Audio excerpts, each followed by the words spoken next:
तो students good afternoon.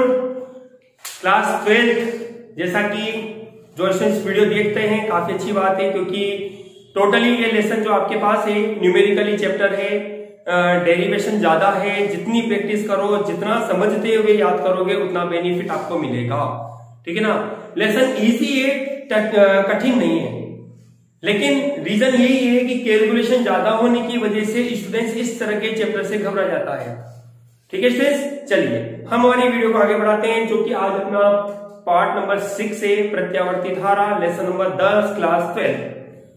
Students अभी तक जो हमने पढ़ा उसमें पार्ट नंबर 1 में आपको बताया प्रत्यावर्ती धारा और दिश धारा क्या होती है, और धारा से संबंधित दार्शनिक धारा, औसत धारा और शिखर धारा के बारे में हमने पढ़ा। पार्ट नंबर 2 में हमने आपको धारा का वर्ग माध्य मूल मान किस प्रकार से ज्ञात किया जाएगा के बारे में बताया। पार्ट नंबर 3 जो था, जो कि विभिन्न विद्युत अवयवों को लेकर प्रत्यावर्ती धारा और वोल्टता के मध्य संबंध स्थापित करते हुए ज्यावक्र और फेजर आरेख को प्रदर्शित करना, जिसमें हमने कुछ बिंदुओं के बारे में पढ़ा। हमने हर वीडियो में आपको पॉइंटों के बारे में बताया है, जिन पॉइंटों में आपको काम करना है। देखिए स्टूडेंट्स, जब भी यह परिपथ आपसे पूछा जाएगा मैक्सिमम 2 नंबर का होगा।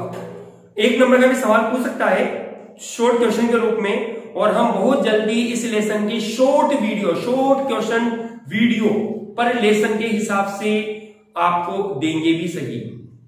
तो स्टूडेंट्स वीडियो में कंटिन्यू बने रहिए और हर एक पॉइंट को बारीकी से पढ़ें, बारीकी से ध्यान दें, बारीकी से समझें, बारीकी से लिखें।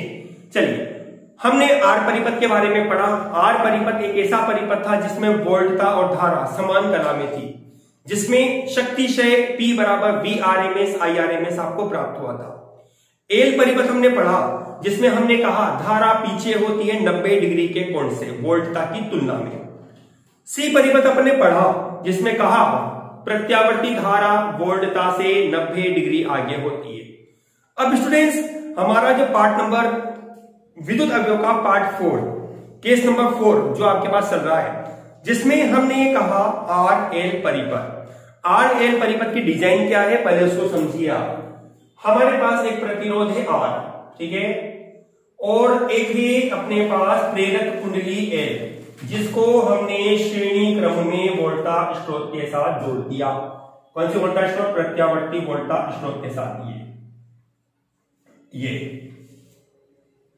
ठीक है। ये प्रत्यावर्ती वोल्टा V बराबर बनता है आपके पास Vm sin ओमेगा t। ये तो प्रतिरोध R हो गया और ये कुंडली हो गई है। अब स्टूडेंट्स अपन ध्यान देते हैं, पॉइंट वही है अपने पास, लेकिन अब जो सीक्वेंस आपके पास चलेगा, जो अभी तक आपने 3 परिपथ मुख्य रूप में पढ़े हैं R, L और C, उसके आधार पर स्टेटमेंट चलेगा आपका। ठीक है ना। कैसे? ध्यान दीजिए, कंटिन्यू देखते रहिए, लिखने के तरीके को विशेष ध्यान रखिए। ठीक है।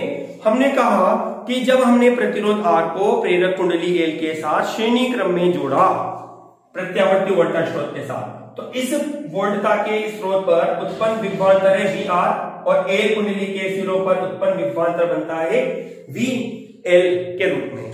तो ऐसी स्थिति में स्टूडेंट्स अपने पास, चलिए स्टूडेंट्स ये तो था आपके पास एक परिपथ व्यवस्था। अब इसके आधार पे आप परिणामी वोल्टता कैसे ज्ञात करेंगे? तो इसके लिए सबसे पहले तो अपन ने कहा कि हम ये जानते हैं प्रत्यावर्ती वोल्टता अपने पास बनती है प्रत्यावर्ती वोल्टता, जिसको अपन ने लिखा V बराबर होगा Vm sin ओमेगा t। ध्यान से सुनना, ध्यान से समझना और ध्यान से लिखना। ठीक है। देखो हमने जब इस वोल्टता स्रोत को आरोपित किया, ठीक है ना, क्या होगा? प्रत्येक अवयव में धारा प्रवाहित होगी, और वह धारा कौन सी होगी? वही मान आपको निकालना है। ठीक है। आर मतलब प्रतिरोध के सिरों पर उत्पन्न विभवांतर है VR, एल के सिरों पर उत्पन्न विभवांतर जो कि VL के रूप में प्राप्त होता है। तो अपने को यह चेक करना है कि परिणामी वोल्टता क्या होगी। क्या चीज? परिणामी वोल्टता अपने को यहां पर ज्ञात करनी है। अब परिणामी वोल्टता कौन से परिपथ के लिए? आर एल परिपथ। तो अपन इस प्रकार से लिखेंगे, इस प्रकार परिणामी वोल्टता आपके द्वारा बनेगी। पहले तो आप एक चीज ध्यान दीजिए, यहाँ पर एक स्टेटमेंट जो मैं लिख रहा हूं, लिखने का एक तरीका है जिसको आप बहुत अच्छी तरीके से लिखोगे कॉपी में तो इफेक्ट पड़ेगा आपकी कॉपी पे। देखो दो परिपथ है आपका आर और एल। सबसे पहले अपन ने बात करी आर परिपथ में, मतलब हम बहुत कुछ चीजें यहां पर चित्र के माध्यम से बता सकते हैं। आर परिपथ में हमने कहा यह वोल्टता V है और ये धारा I है, दोनों समान दिशा में अपन ने पढ़ा था।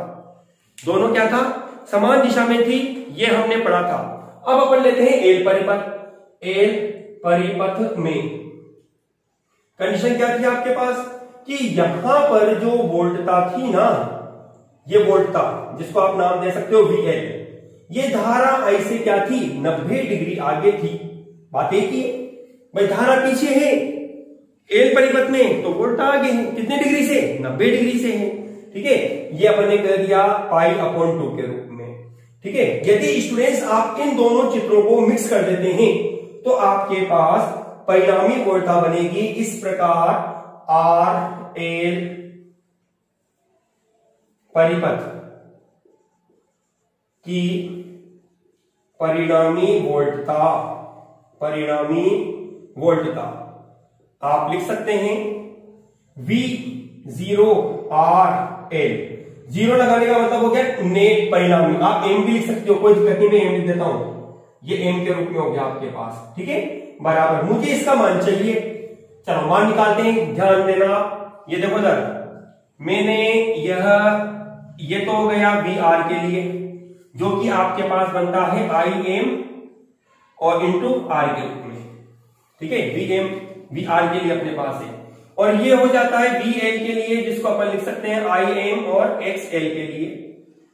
ठीक है ना, आप जानते हैं यहाँ पे मैं इंटीग्रेटेड कर देता हूं इसको भी कि चूंकि XL बराबर होता है ओमेगा L, जिसको आप कहते हैं प्रेरणिक प्रतिघात। ठीक है, चलिए अपन बनाते हैं अब इसकी वोल्टा समीकरण। किस तरह से बनेगा, अपने पास वोल्टा बनेगी यह इसकी परिणामी वोल्टा के रूप में। यह सपोज कीजिए ये कोण आपके पास बन रहा है फाई के रूप में।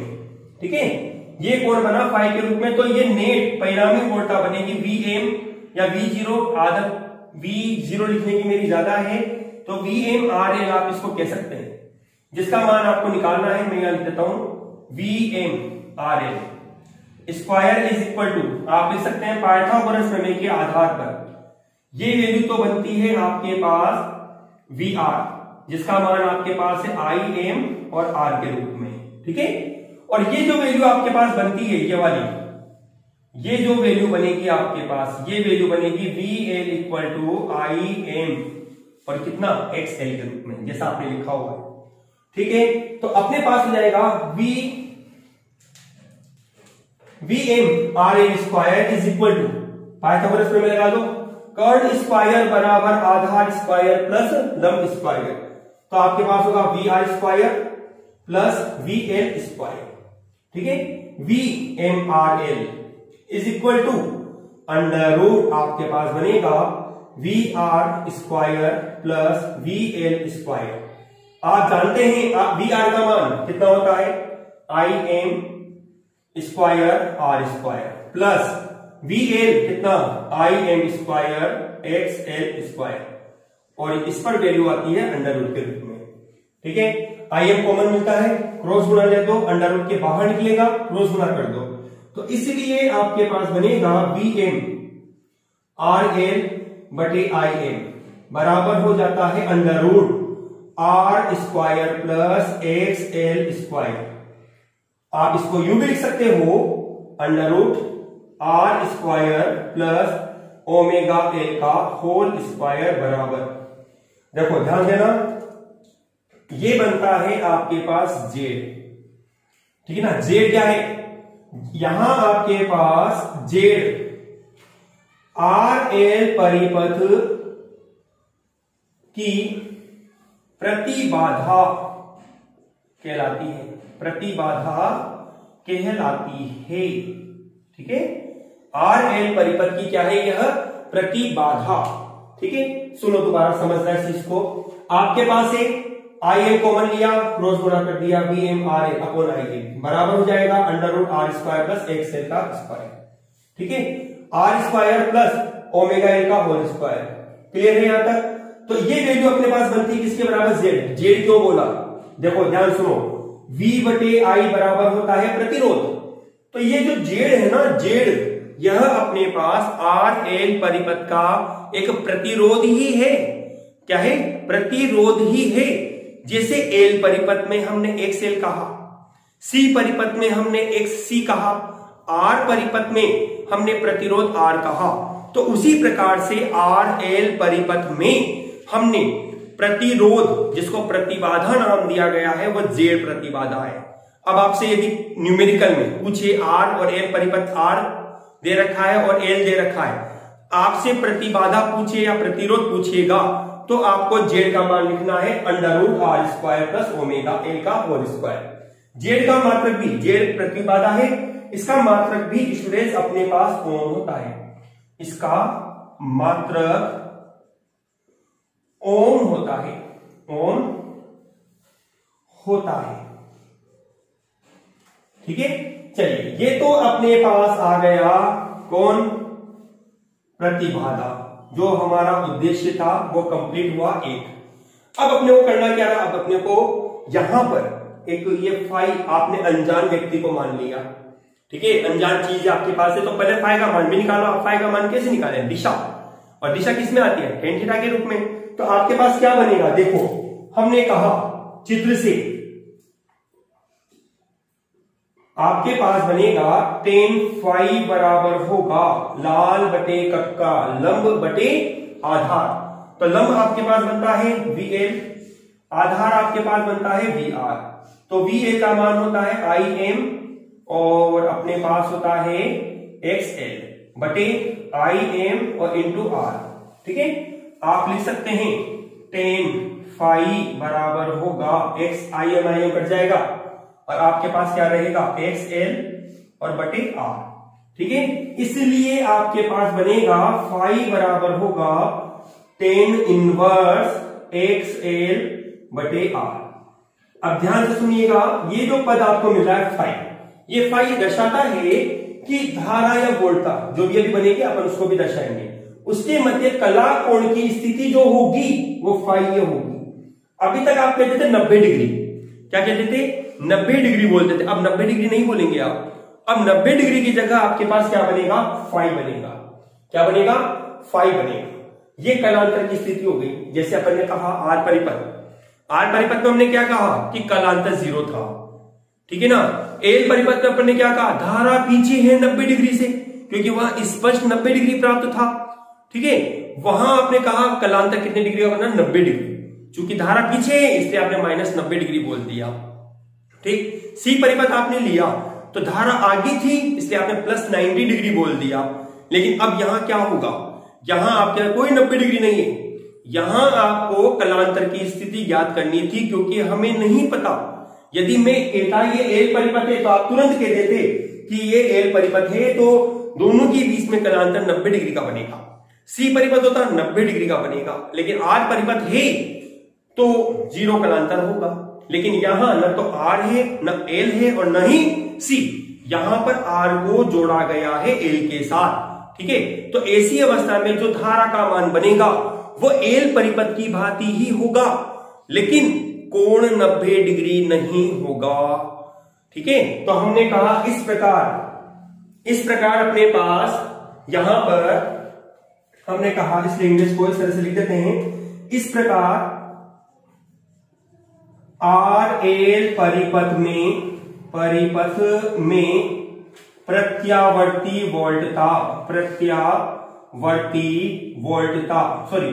धारा, क्योंकि धारा निकालना है, वोल्टा तो आपके पास है। आई बराबर बनेगा I am sine omega T और माइनस आपके पास होगा कितना? फाइव। समीकरण याद रखिएगा, ध्यान रखिए।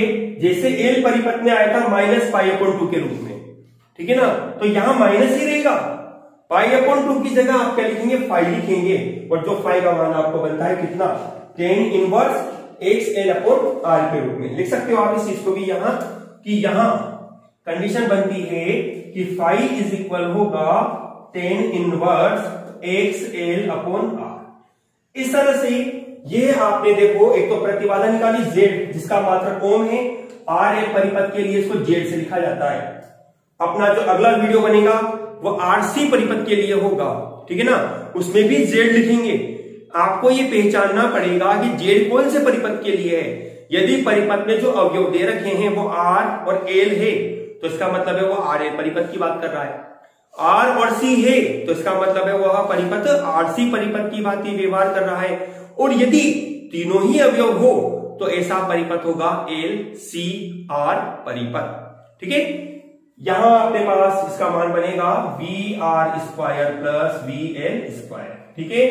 हमने देखो कितने पद किए, हमने प्रतिरोध का मान निकाल लिया, इसके लिए मतलब कि प्रतिबाधा ज्ञात कर ली, इस परिपथ में कलांतर की स्थिति ज्ञात कर ली और धारा का मान क्या बनेगा उसको भी हमने यहां पर ज्ञात कर लिया है। कोण कलांतर की स्थिति आपको ज्ञात हो चुकी है। अब अपने पास केवल इस परिपथ के लिए एक टॉपिक बाकी रहता है, इस टॉपिक में जो कि बनता है फेजर आरेख क्या होगा, ठीक है। उस फेजर आरेख को अपन बनाएंगे, लेकिन इसके लिए मैं एक चीज और आपको बताऊं। यहां पर आपने जैसे वोल्टता का ग्राफ बनाया ना, वैसे प्रतिबाधा का भी ग्राफ बनाया जा सकता है। चलिए पहले तो इसको लिखो आप, फिर अपन प्रतिबाधा का ग्राफ आपको बनाना सिखाते हैं, ठीक है। इसमें जल्दी से लिखिए इसको आप। चलिए स्टूडेंट्स अब ध्यान से सुनना, ये तो आपने लिखा वोल्टता की ये ग्राफ। यदि क्योंकि पेपर में जब भी आप इस क्वेश्चन का आंसर देंगे ना तो कोशिश करना कि वोल्टता और प्रतिबाधा दोनों का ग्राफ आप साथ में बना दें। जैसे जैसे इक्वेशन आती जा रही है ना वैसे वैसे आप उसकी ग्राफ बनाते चले जाइए, ठीक है। अब प्रतिबाधा का ग्राफ देखो कैसे बना रहा हूं मैं, अक्ष वही नाम दे रहे हैं अपन, ये प्रतिबाधा के लिए है, प्रतिबाधा के लिए। ये तो अपन ने वोल्टता के लिए ग्राफ बनाया था, वोल्टता का संबंध दर्शाया था। अब ये प्रतिबाधा के का मान अपने को निकालना है, तो वही बात अपने पास ये लो, ये तो अपने पास आपने यहां R माना ना तो इसको R कह दो, ये कह दो आप XL के रूप में, ठीक है। अब ये आपने माना VML के रूप में तो इसको भी आप क्या कह दीजिए, ये लो, ये आपके पास बन जाएगा Z का मान। Z बराबर होगा अंडर रूट जो कि आपका आंसर आया था R square plus omega L का होल स्क्वायर, और ये कोण बनता है आपके पास 5 और ये बनता है 0। यदि आप इसकी भी वैल्यूएशन निकालते हैं तो ये वैल्यू आपके पास आती है R के रूप में, ठीक है। और ये वैल्यूएशन आपके पास मिलती है किसके रूप में, जिसको आपको प्राप्त होगा XL के रूप में, जिसके आधार पर देखो हमने फाई का मान निकाला, दोनों रूपों में निकाला है। ये तो वोल्टा के रूप में निकाला VL अपॉन VR, खत्म हो गया। यदि हम इसको आगे बढ़ाया तो हमें मिलता है XL अपॉन R के रूप में, जो कि प्रतिघात और प्रतिरोध के लिए। तभी तो प्रतिघात का मात्रक भी ओम होता है, प्रतिरोध का मात्रक भी ओम होता है, दोनों आपस में कट गए, फाई बना। और फाई आपके पास क्या होता है, मात्रक की राशि के रूप में आता है। हालांकि अपन रेडियन लेते हैं, रेडियन कोण के रूप में है, लेकिन जनरल वैल्यूएशन इसकी क्या होती है, 0 के रूप में, कोई मात्रा की राशि के रूप में अपने को काउंट होता है। इस तरह से ये बनता है आपके पास प्रतिघात के लिए, जेड के लिए, RL परिपथ के लिए प्रतिघात का ग्राफ है जो कि प्रतिरोध R और प्रेरणिक प्रतिघात को दर्शाता है। यहां लिख भी दें आप, प्रेरणिक प्रतिघात, प्रेरणिक प्रतिघात है आपके पास, ठीक है स्टूडेंट्स। जल्दी से इस ग्राफ को बनाइए, फिर हम आते हैं फेजर आरेख और ज्यावक्र पर। जल्दी से इसको लिखिए आप। चलिए स्टूडेंट्स अब अपन लेते हैं ज्यावक्र। ज्यावक्र आप कैसे बनाओगे, फेजर आरेख आप कैसे बनेगा। दो इक्वेशन आपके पास है जिसमें वोल्टा समीकरण के रूप में V बराबर बनता है Vm sin ओमेगा t, और I बराबर आपने प्राप्त किया Im sin ओमेगा t और -5। यहां कहने का अर्थ बनता है कि प्रत्यावर्ती धारा RL परिपथ में फाई कला कोण से पीछे होती है। क्या, फाई कला कोण से पीछे होती है। चलो इसका अपन ग्राफ बनाते हैं। देखिए सबसे पहले अपना बनेगा ज्यावक्र। ध्यान रखना बिना ज्यावक्र के फेजर आरेख नहीं बनता है। पहले आपका ज्यावक्र बनेगा, फिर उससे ही फेजर आरेख बनता है, ठीक है, कभी कॉपी में गलत मत करना कि फेजर आरेख पहले बना दो और ज्यावक्र बाद में बना दो। ठीक है, ध्यान रखना ज्यावक्र पहले और फेजर आरेख बाद में। तो अपने पास यह बनता है, ये बनता है अपने पास, आगे तक ले लेते हैं इसको क्योंकि ज्यावक्र अपन कंप्लीट रूप से बनाएंगे ऐसा ही जैसे अपन पहले अपनी क्लास में आपको बताते रहे हैं। ये अपने पास बनेगा V और I के लिए, ठीक है, दोनों लाइनें। अब अपन बनाते हैं वोल्टा के लिए। जैसा मैंने आपको कहा यहां वोल्टा आगे होती है और धारा पीछे होती है एल परिपथ में, ठीक है, आर एल परिपथ में। तो हमने क्या किया, इसको डिफरेंट बनाने के लिए ये तो ले लिया अपने पास वोल्टा के लिए, ठीक है, इसको अपन आगे ले लेते हैं डॉटेड लाइन से, ये लो, और ऐसे ही एक ग्रीन लाइन आपके पास है वोल्टा के लिए, ध्यान रखिएगा। ठीक है, चलिए ये तो है अपने पास वोल्टा, जिसको अपन डेकोरेटेड करें तो Vm ये हो जाता है माइनस के Vm। ठीक है, अब धारा लो। आप धारा लेने के लिए देखो पहले तो आप इसके अंतराल बना लीजिए इस तरह से, ये 0, ये बनेगा T/4, ये बनेगा T/2, ये बनेगा 3T/4 और ये बनता है T के रूप में। यहां आपके पास रहेगा समय T अक्ष के रूप में, जो कि अपने लिख दिया है। अब बनाते अपन धारा वाला वक्र। धारा वाला वक्र को बनाने के लिए धारा आपने कहा पीछे कौन से है, फाई से, तो आप पीछे से स्टार्ट करिए इसको इस तरह से, ये आपने पीछे से इसको ले लिया है इस तरह से, थोड़ा सा वक्र ज्या वक्र न होके टेढ़ा हो गया है, आप ध्यान रखना वक्र ज्या रूप का ही रूप देवे आप इसको, है ना। ग्राफ को सही बनाए आप, जहां से इसको गुजारना है वहां से गुजारे आप इसको, कुछ नीचे चला गया, ये वक्र ऊपर की ओर होगा आपके पास, इस तरह से लाइन बना लो ताकि आपको पेरा इसका पता लग जाएगा कहां से यह मिलता है आपको, इस तरह से। ठीक है, हो गया अपना ये। चलो अब अपन देखते हैं, इसको थोड़ा डार्क कर देते हैं क्योंकि अपन ने कलर का यूज किया है। लेकिन ध्यान रखना स्टूडेंट्स, आप माध्यमिक शिक्षा बोर्ड परीक्षा में रेड पेन का उपयोग कहीं पर भी नहीं करें। आप चाहो तो एक तो नीला पेन आप ले सकते हैं, जो कि पेपर के रूप में आप यूज में लेते भी हैं, ठीक है ना, और नीले की जगह नीला और पेंसिल आप ले लीजिए, या फिर नीला और काला पेन आप यहां पर ले सकते हैं। मान लीजिए 3 होते हैं, कहीं 3 रेखाएं बनती है तो नीला, ब्लैक और पेंसिल आप यूज कर सकते हैं, ठीक है। लेकिन ध्यान रखना ब्लैक पेन का उपयोग केवल लिमिटेड जगह ही किया जावे।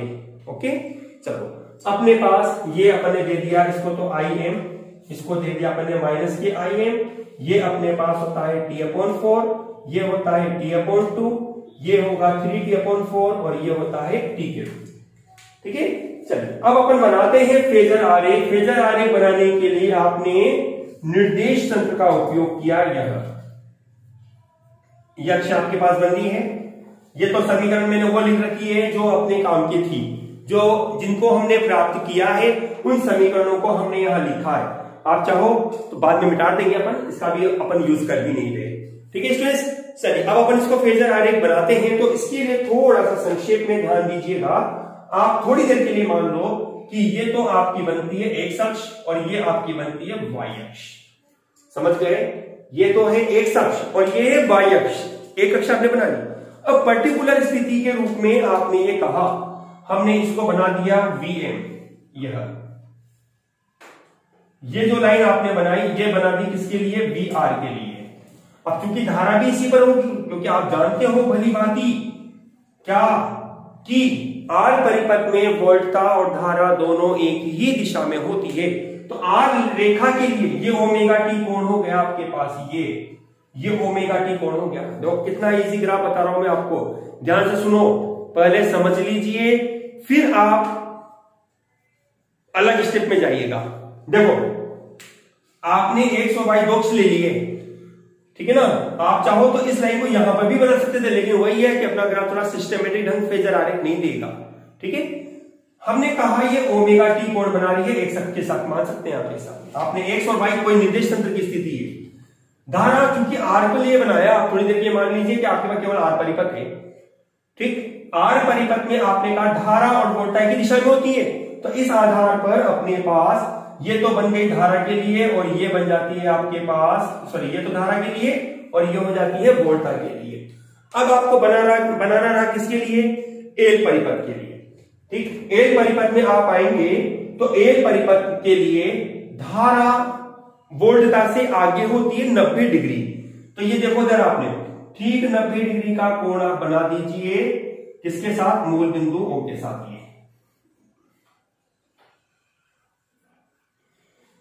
ये दोनों परस्पर लंबवत होने चाहिए VL। ठीक है, ये देखो सर ये एंगल आपके पास बनता है कितने डिग्री का, 90 डिग्री का। ठीक है, देखो ध्यान से सुनो, पहले आपने क्या किया, ओमेगा टी कला कोण लेते हुए आर परिणामी वोल्टा आर के लिए, केवल आर के लिए आपने क्वेश्चन लिख दी। अब इस पर धारा बनाओगे तो धारा तो आपके पास क्या रहेगी, समान दिशा में होगी। ठीक है, अब धारा फिक्स हो गई, वोल्टा फिक्स हो गई आर परिपथ के लिए। अब इसी के आधार पर हमने एल परिपथ की वोल्टा बनाई। तो एल परिपथ में अपन ने कहा कि एल परिपथ में धारा से वोल्टा आगे होती है 90 डिग्री। तो ये आपने क्या बना दिया, 90 डिग्री का कोण बना दिया किसके साथ, इस वोल्टता के साथ VL। ये दोनों के बीच में कोण बनता है 90 डिग्री का। और मैं कहूं चलो बताओ इस VL का कोण एक शख्स के साथ कितना बनता है, तो आप कहेंगे कि sir omega T plus 90 degree, ये कोण बनेगा आपके पास। ठीक है, लेकिन अभी अपना एक काम बाकी रहा। काम क्या है, आपने आर बना दिया, एल बना दिया, परिणामी वोल्टा कहां है, जो कि आपके पास बनती है VM आर एल बराबर under root VR square plus VL square, ये बनती है कहां है आपके पास। तो देखो सुनो, आर और एल के बीच में परिणामी वोल्टा आपको प्राप्त होगी, जो कि बनेगा इस तरह से।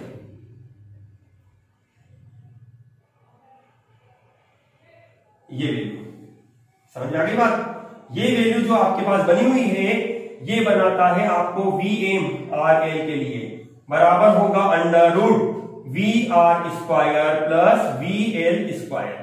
ये जो वैल्यू आपके पास बनी हुई है ये वाली। ठीक है, ये कोण आपके पास हो जाता है इसके साथ फाई कोण। ठीक है, ये परिणामी जो वोल्टा बनी ये धारा से फाई कला कोण आगे, परिणामी वोल्टा तो आगे होगी और धारा क्या होगी, पीछे होगी। तो धारा के रेस्पेक्ट में देखते हो तो फाई पीछे है और वोल्टा के रूप में देखते हो तो यह आपके पास कोण आगे बनता है। ठीक है, इस तरह से आपके पास ये तो बनी वोल्टा।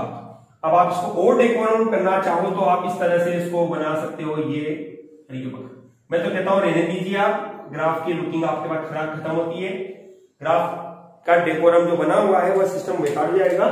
ग्राफ सिंपल और क्लियरिटी है। ध्यान रखिएगा, यह मैंने इस ड्राइंग को इधर क्यों नहीं बनाया, सुन लो जरा ध्यान से समझना कि इस लाइन को मैंने इधर क्यों नहीं बनाया, क्योंकि मैं यदि इस लाइन को इधर बनाता ना तो ये वैल्यू नेगेटिव होती। कहीं आपके पास नेगेटिव वैल्यू आई थी क्या, नहीं आई ना। वैल्यू आपके पास वोल्टा पॉजिटिव के रूप में प्राप्त हुई है।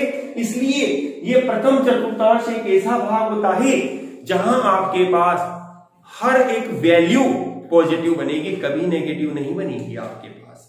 ठीक है, इसलिए हमने इस वोल्टा को इस प्रथम चतुर्थांश के बीच में, इन दोनों के बीच में ही बनाया। वैल्यूएशन इनके बीच में है ये, ठीक है ना, कैलकुलेशन इसके बीच में है। लेकिन इस वोल्टा की यदि कहानी आप सुनते हो तो ये कहेंगे कि आर के तो क्लोज में है और एल से थोड़ा ज्यादा डिस्टेंस। ठीक है फ्रेंड्स, इस तरह से आज का जो ये हमारी क्लास है आर एल परिपथ के लिए प्रत्यावर्ती धारा, प्रत्यावर्ती वोल्टता, उनके मध्य प्रतिबाधा, विभिन्न प्रकार के ग्राफ, ज्यावक्रीय और फेजर आरेख को हमने बढ़ाया। ठीक है, वीडियो को पूरा देखते हुए, हर एक स्टेप को ध्यान से लिखते हुए, ध्यान से समझते हुए अपनी नोटबुक में नोट कीजिए। ठीक है स्टूडेंट्स, धन्यवाद स्टूडेंट्स।